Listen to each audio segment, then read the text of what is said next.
Hello, welcome. This is part two of my top 10 books of 2025. The first edition was constituted of only novels or fiction, and this video will be nonfiction. And in this installment, I will actually be ranking the top 10 nonfiction books that I read in 2025 because ranking's fun. I like to watch top 10 videos myself, and it's always more fun when they're ranked. So it's definitely it's hard to rank nonfiction works because a lot of them are so different in, I mean, just like fiction in genre or scope or intention, they're all different. So I did my best. I rated these on how much I enjoyed them, how impactful they were to me, and also if they're a good book or not. Now, to preface this, you can skip ahead. I'll probably put a timestamp if you don't want to watch this, but my 2025 nonfiction reading year was a little uneven,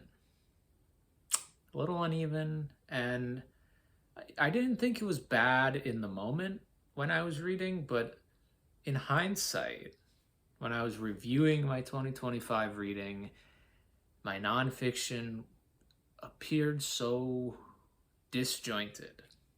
I was reading a lot of different subjects in in a single instance and then moving on to a totally different subject. So I wasn't really creating a web of ideas to like link together and help me learn. I feel like I didn't learn as much as I should have because I was so scattered. Uh, I'm gonna link my Goodreads 2025 year in review essay that I wrote. It's not a professional essay. I just kind of go over my year in books, and it talks a little bit more about the haphazard choices of my nonfiction reading. But uh, in the second half of 2025, I got a little more on track, eyes on the prize, as they say. I started to do a couple reading projects. They didn't turn out how I planned, but it was still good to direct my studies to more specific avenues, including my 1066 project, which morphed into an English history project, which morphed into a medieval Europe project, which has now morphed into a classical antiquity project to understand pre-medieval Europe, which I know we're going crazy. I keep going away from the original project, but that's okay. I'm having a really good time in 2026, exploring some Greek and mostly Greek works, and I'm about to start Homer's Odyssey soon. Just have a couple more works to knock out before then, but yeah, check out that Goodreads essay if you want to read kind of a wrap up of my 2025, like a year in review. And now we will go on to the top 10 ranking of my favorite nonfiction books. It's soda. Okay. Coming in at number 10, we have, I think, the biggest book on this list. That is The Noonday Demon by Andrew Solomon, subtitled An Atlas of Depression. This large trade paperback is published by Scribner, and it won the National Book Award. So this is a 2001, well, I think it was revised in 2015, but it's published in 2001, and it is an expansive treatment on the topic of depression. What is it? How does it affect people? What are the symptoms? What are the short-term, long-term symptoms?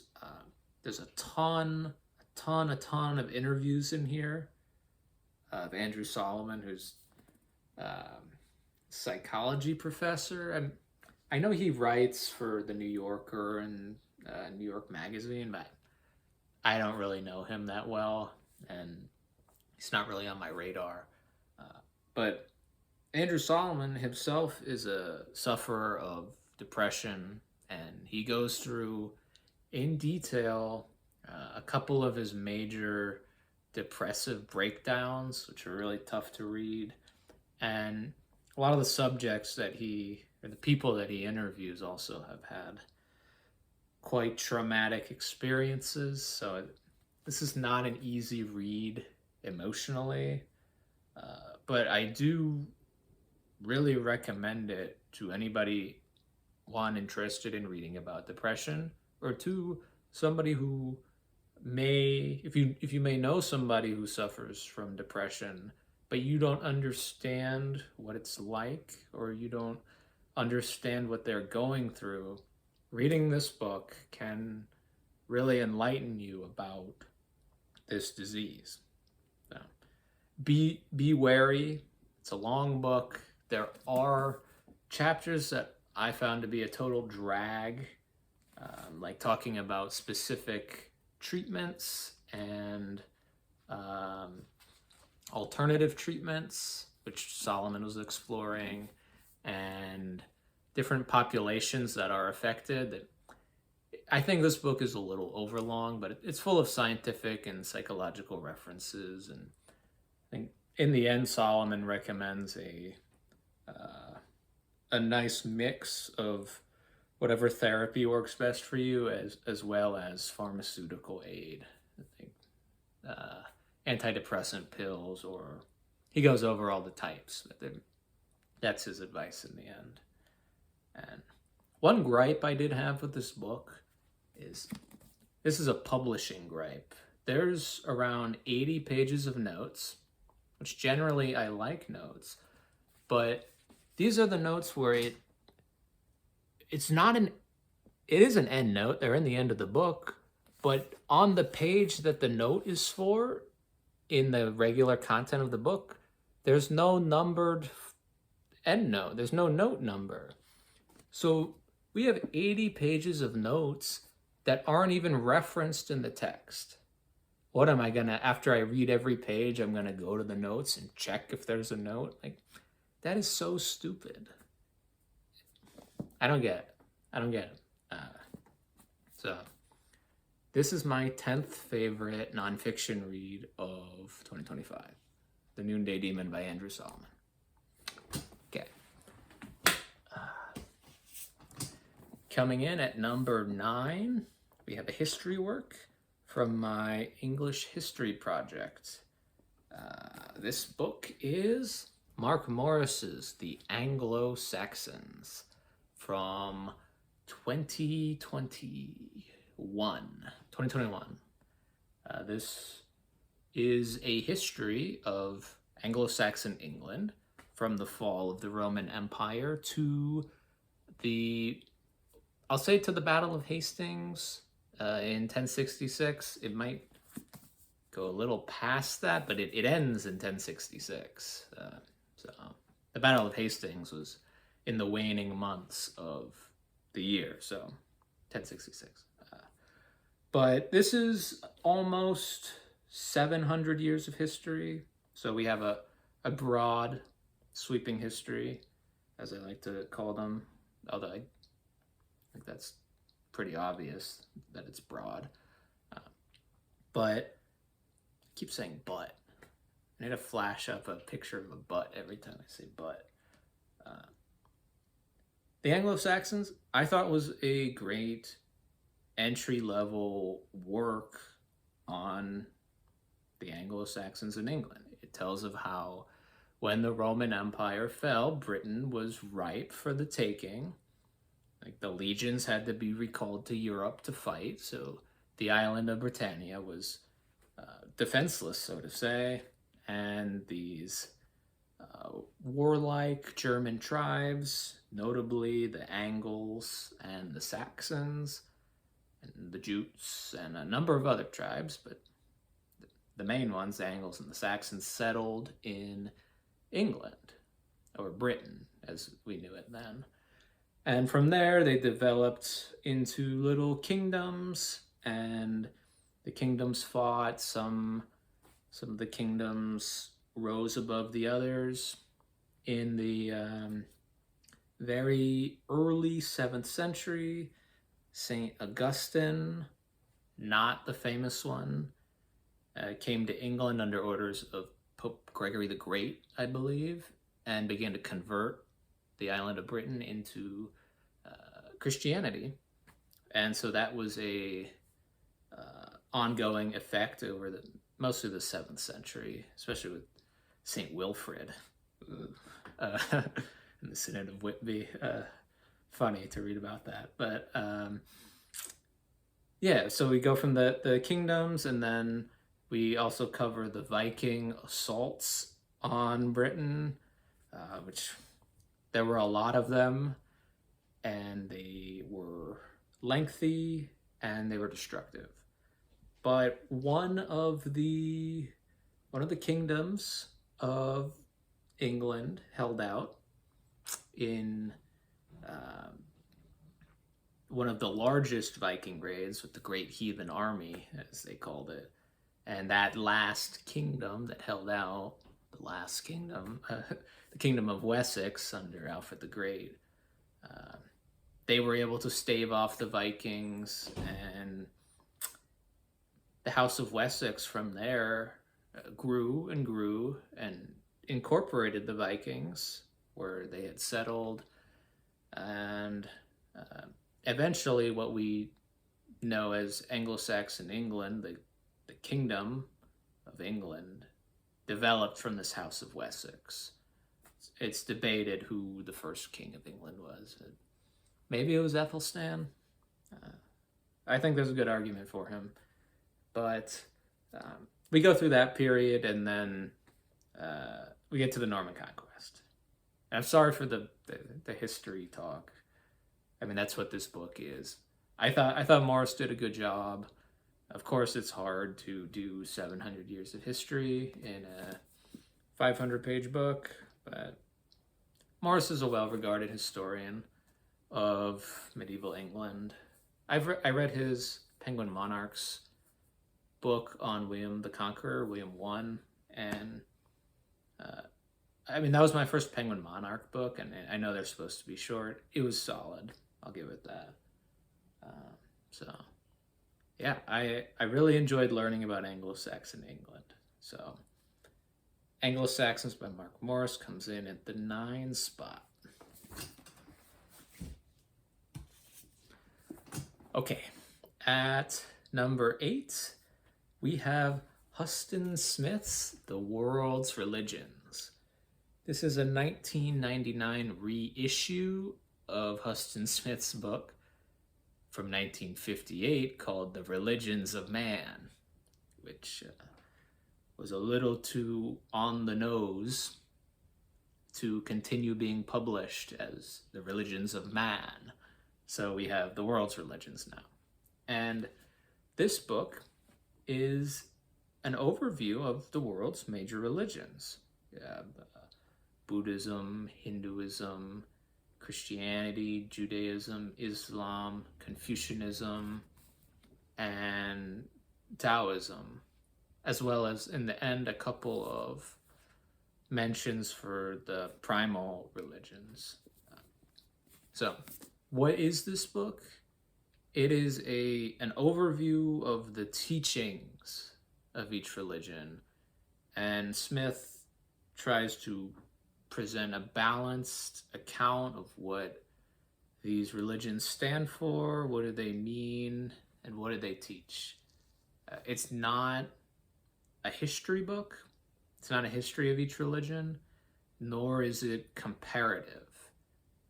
Smith tries to present each in the best light possible while also acknowledging certain shortcomings of each, because none of them are perfect.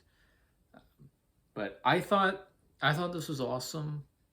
It was it wasn't difficult to read all the way through, but it's so much information in only 400 pages. So not everything stuck, as you might imagine. But I'm just glad to have read it. I've annotated it, and oh, excuse me. And now I have a uh, text that I can refer back to on specific doctrine of these religions that I'm not as familiar with. And I learned a lot from reading this, especially on some of the more some of the Eastern religions, because I haven't studied those at all. Uh, so yeah, I thought this was great. Uh, yeah, I don't know if you need to read this all the way through, but if you find it, it's definitely a an interesting read for sure. So, number 8, Huston Smith, The World's Religions. Okay, number 7, I've talked about this book a few times. It was published in 2024. That is Nuclear War by Annie Jacobsen. Now, nuclear war as scenario. And here we have a mushroom cloud of a bomb going off. So something's about to go down. Now, this is nonfiction. It is the narrative of a proposed nuclear endgame scenario where the United States is attacked by North Korea by way of a nuclear missile or nuclear bomb on a missile. And the nonfiction part of this book is that Annie Jacobsen has done a lot of research on United States nuclear defense doctrine and what is likely to happen as our response to nuclear attack. So she goes through all of the, at least the unclassified nuclear capabilities that we have. Where are they? How would they respond? Who in the United States government would be responsible for taking charge of the defense? And man, this scenario, as probably expected, escalates so quickly. And as I said in one of my prior videos, it's probably the scariest book I've ever read. Because I don't get scared by horror movies or horror books, but this kind of like real world stuff, it's really freaky. Especially basically the inevitability of the world basically getting destroyed if even one nuclear bomb is launched now, because the payloads are so much stronger than in World War II, and there are more arsenals of weaponry, and well, there's less than there was in the Cold War. Kind of scaled it back, but the power is there to kaboom everything. And then there's nuclear winter, and you'd rather be dead than survive. So yeah, I didn't like Jacobsen's writing style, but it was a good read nonetheless. Enough to make it number 7 on my list, but I was really disturbed by the whole thing. It was like I couldn't take my eyes off the next page, but I didn't like it. So, number 7.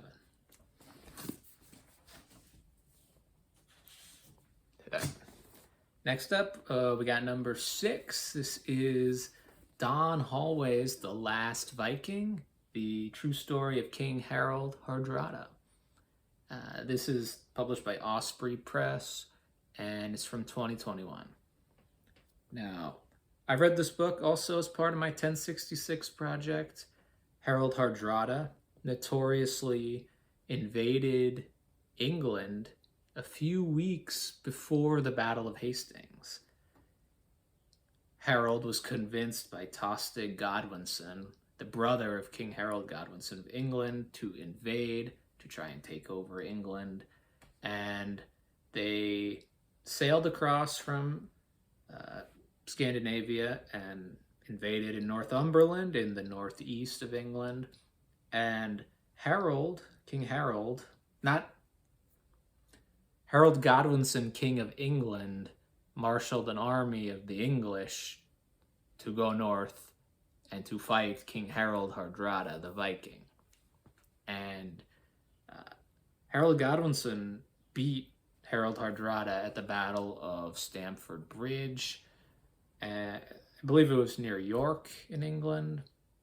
And unfortunately for Harold the Viking, he and his troops were caught unawares without most of their armor. And instead of retreating to go get the armor, Harold, the absolute Chad, was like, yeah, we're just gonna fight. And we have our swords, like, we're good. And I think if they had their armor, I think they would have beaten the English. But Harold Godwinson and the English won the battle, and then they had to go immediately south and fight William the Conqueror, who of course won because he was the conqueror. And if Harold never had to go to Stamford Bridge and fight the Vikings, who knows if he would have won the Battle of Hastings or not, or if there would have been a Battle of Hastings. There probably would have been a battle somewhere, because William had plans to invade. But regardless, this is an incredible story. Let's talk Don Holloway first. He's a historian. He writes fine. I think he understood the message of Harold Hardrada, and that he was just one of those just awesome adventurers who did everything and was like 7 feet tall, like actually 7 feet tall, not myth. And he went all over the globe. He was personal guard for the king of Byzantium. He traveled through the Kievan Rus and did things in Ukraine. He was king of Norway at one point. His half-brother was Saint Olaf, like an actual saint. So Don Holloway understood that this is an awesome story of an awesome guy. And it's a little bit of a narrative nonfiction, but just the story itself, learning about Harold Hardrada, was great. I had such a fun time reading this one. So, The Last Viking by Don Holloway, number 6.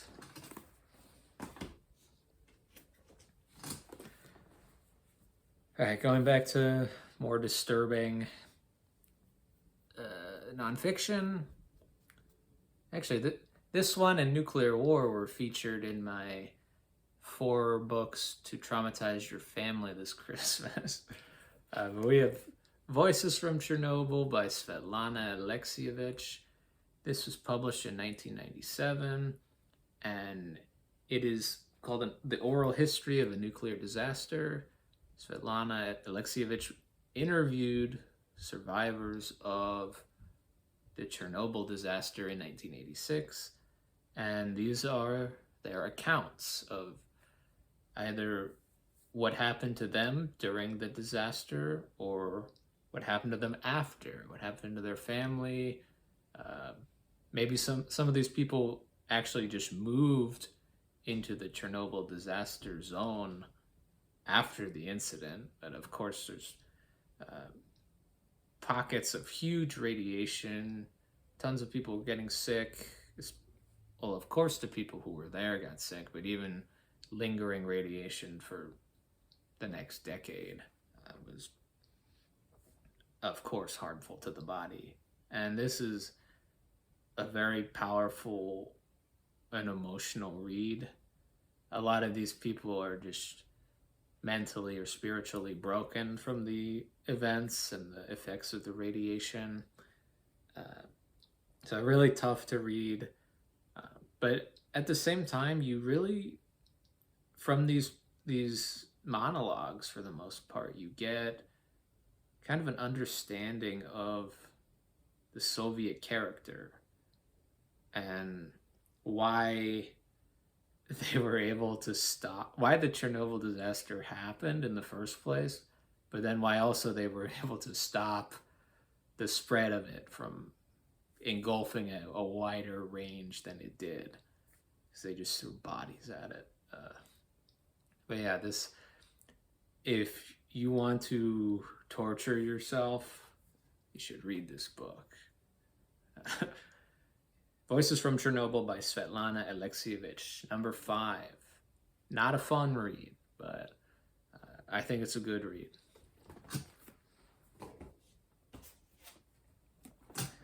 Okay, take a swig of cola.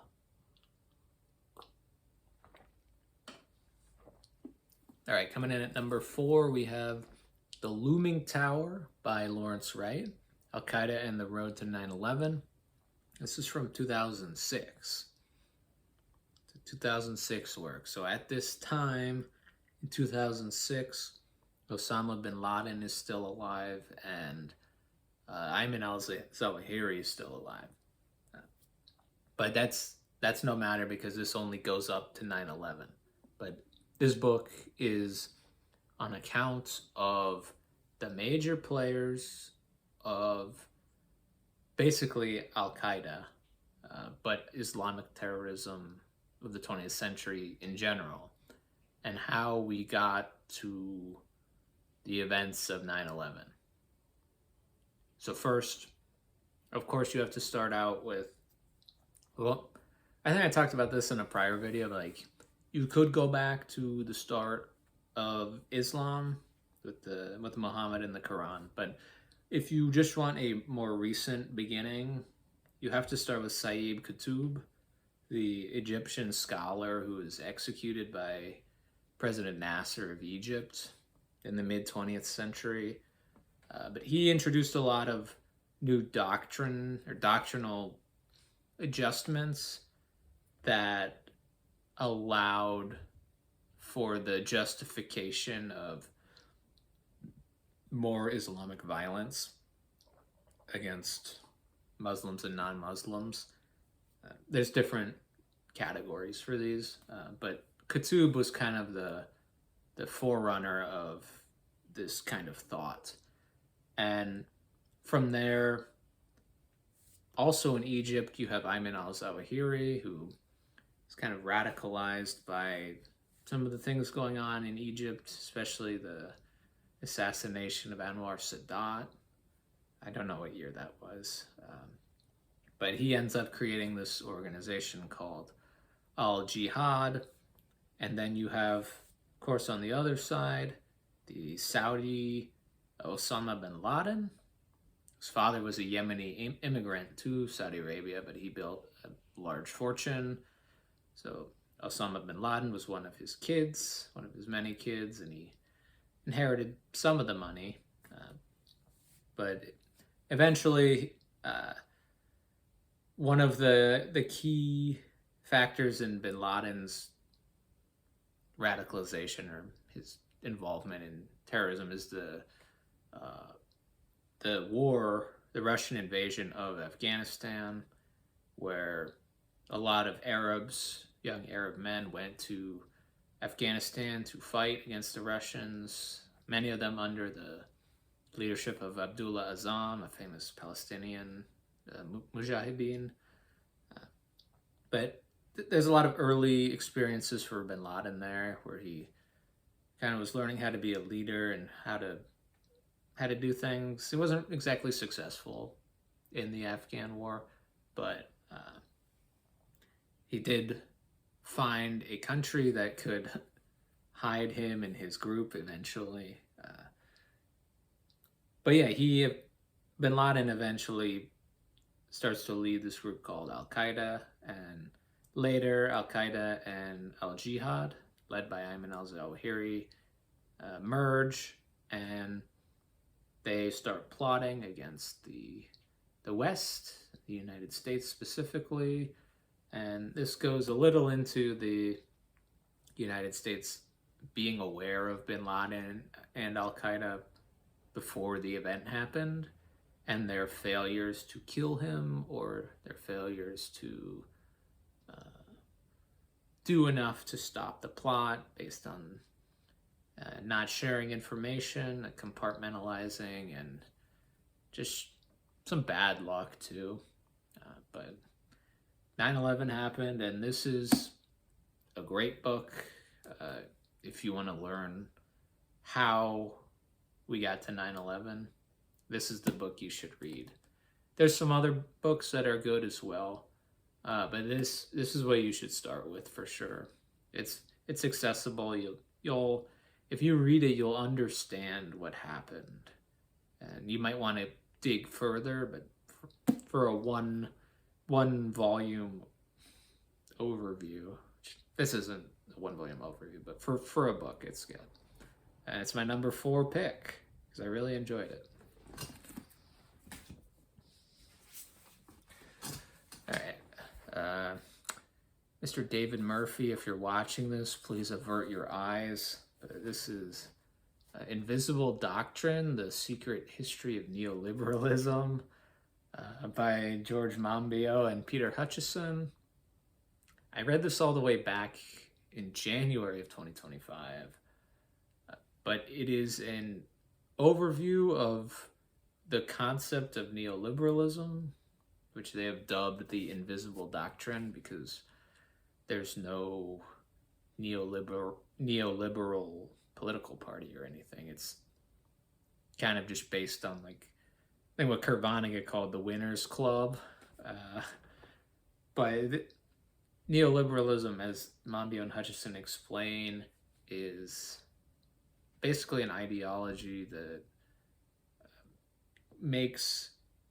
tries to make people into consumers and separate them from their environments so that they are alienated and weak and unable to stem the flow of wealth inequality. Now, these authors do not like the economists of the 20th century, such as von Mises, I don't know how to say that, and Hayek and Friedman, and it's a fairly strong condemnation of the whole shebang. And they're asking, like, why do we have public luxury instead, or they're asking, like, why do we have private luxury instead of public luxury? Like, why are people hoarding their wealth for themselves, and we're putting hardly any money into public institutions, which in turn is cyclical. And if the public institutions don't have that much money in them, they're going to be crappy, and then people are going to complain, and then more things are going to go private, blah, blah, blah, blah, blah. I'm not an economist, so maybe I'm off base, but I really like this book, and I'm kind of mad that I haven't followed up into more readings on economics and politics in general. But I thought this book was great. I need to go back to it and actually get a grip on what I do believe in, because I'm definitely underread in any subject that this touches on. So take my words with a grain of salt. I just thought this book was good. All right. 2 more books.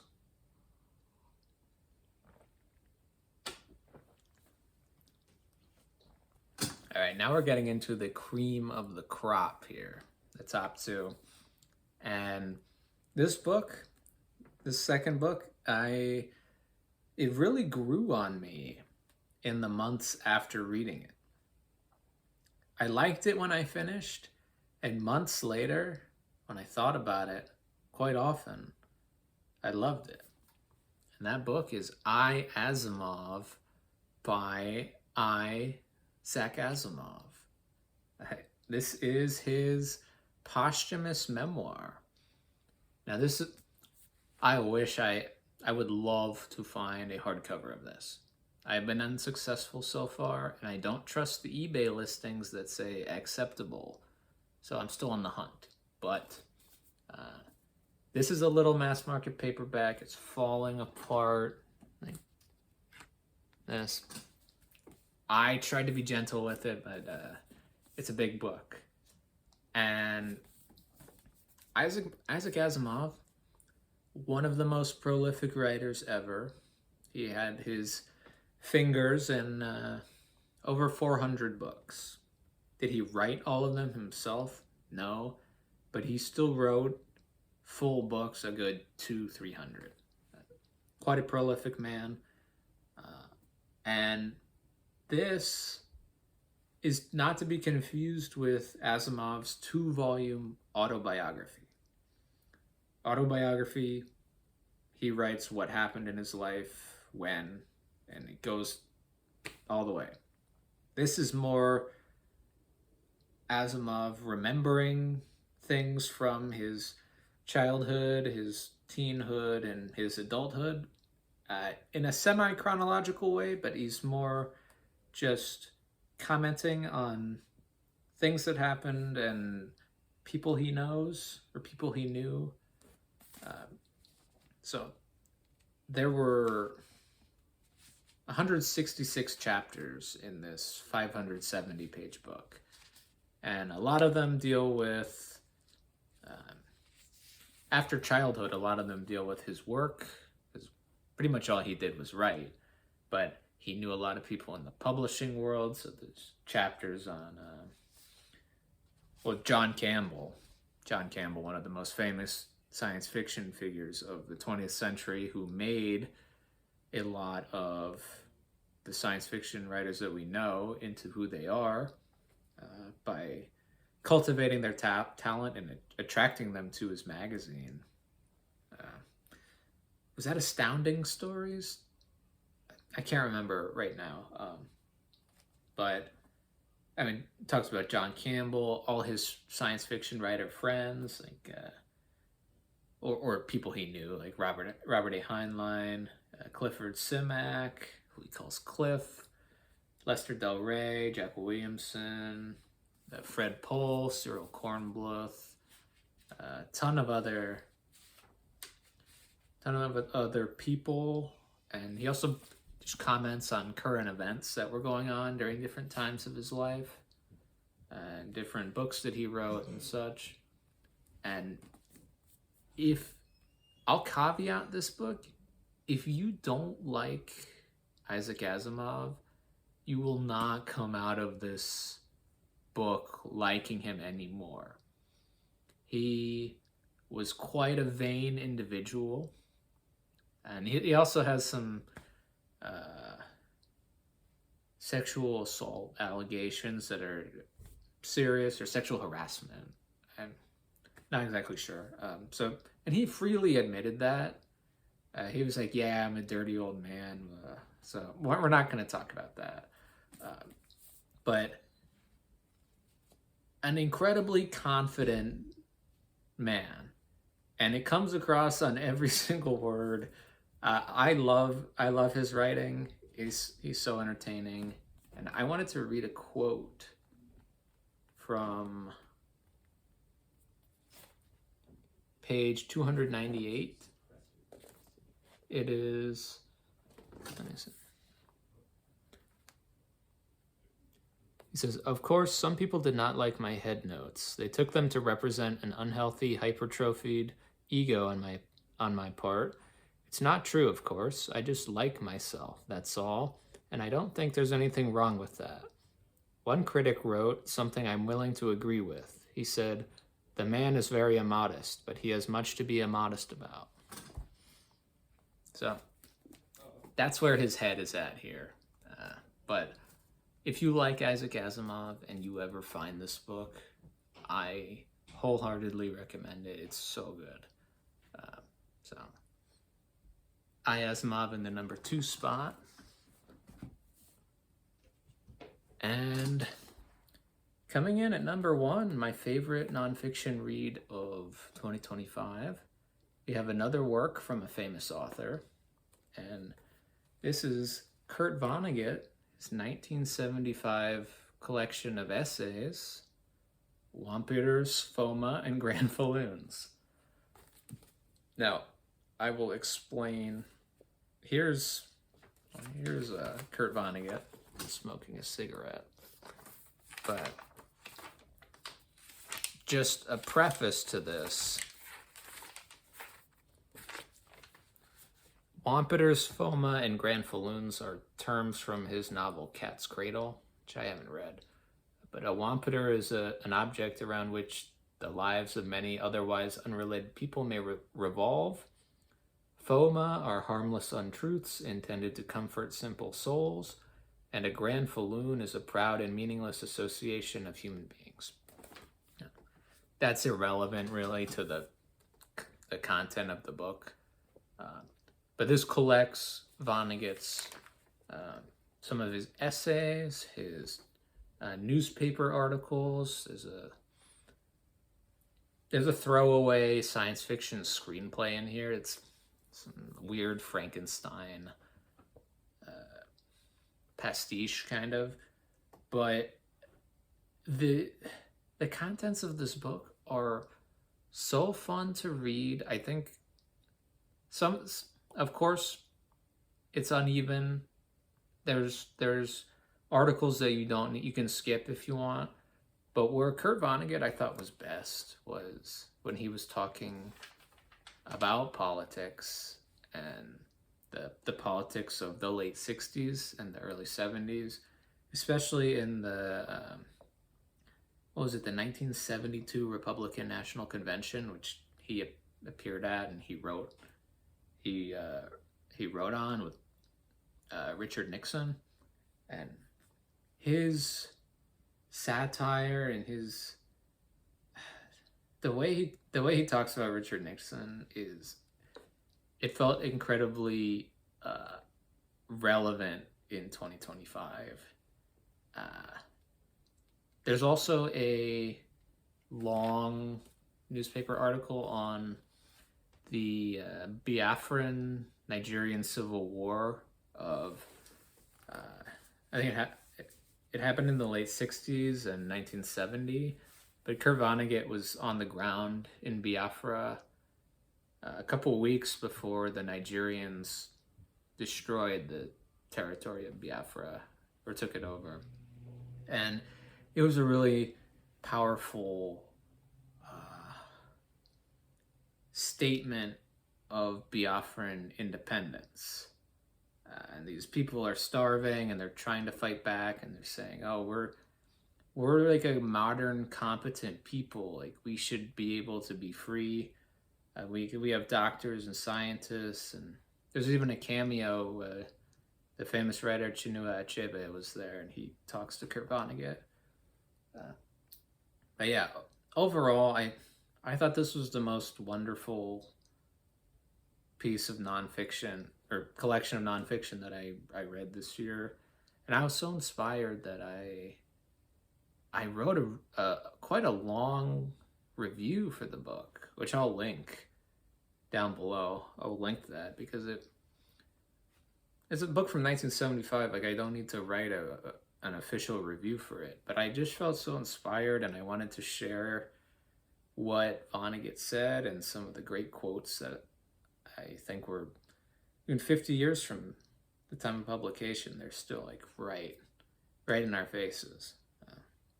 So I know Kurt Vonnegut wasn't actually that high on this book, but I am high on it. I think it was awesome. It's my number one read of 2025. So, all right.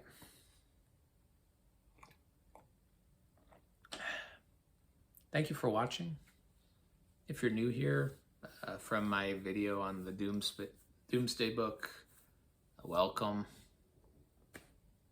Yeah. Have a good 2026.